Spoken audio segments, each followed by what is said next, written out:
இது பாதிப்பு அந்த பெண் குழந்தை விஷயமா ரொம்ப வெளியே வர வேணாம். குற்றவாளியை கைது பண்ணிடுவாங்க நம்பணும். இன்னி வரைக்கும் அந்த நம்பிக்கை தவிடுபடி ஆயிடுச்சு.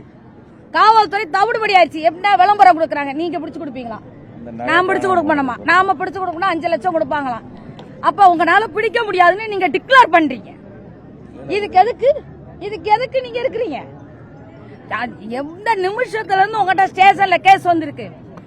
இதை இப்படியே விடமாட்டோம். எங்களுக்கு இந்த காவல் நிலையத்தில் உட்கார்ந்துருக்கவங்க பதில் சொல்றதுல விருப்பம் இல்ல. எஸ்பி உடனடியாக எங்களுக்கு வந்து பதில் சொல்லணும். இல்ல இந்த காவல் நிலையத்தை விட்டுட்டு யாராவது போவீங்களா?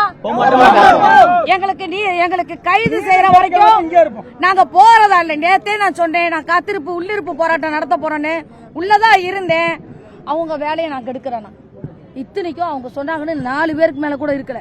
ஆனா எனக்கு நீதி கிடைக்கிற வரைக்கும் நான் இருக்கிறேன்னு சொன்னேன். உள்ள இருக்க அனுமதிக்கல. இன்னைக்கு எதுவும் இல்லைன்னா இங்கேயே தான் இருப்போம்.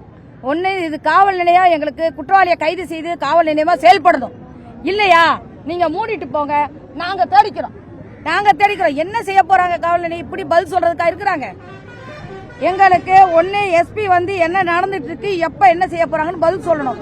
ஏன்னா இங்க இருக்கிற காவல் நிலையத்து மேல நம்பிக்கை இல்ல. இரண்டாவது, இவங்கள் கைது செய்யும் வரைக்கும் நாங்கள் விடப்போவதில்லை. அவ்வளவுதாங்க.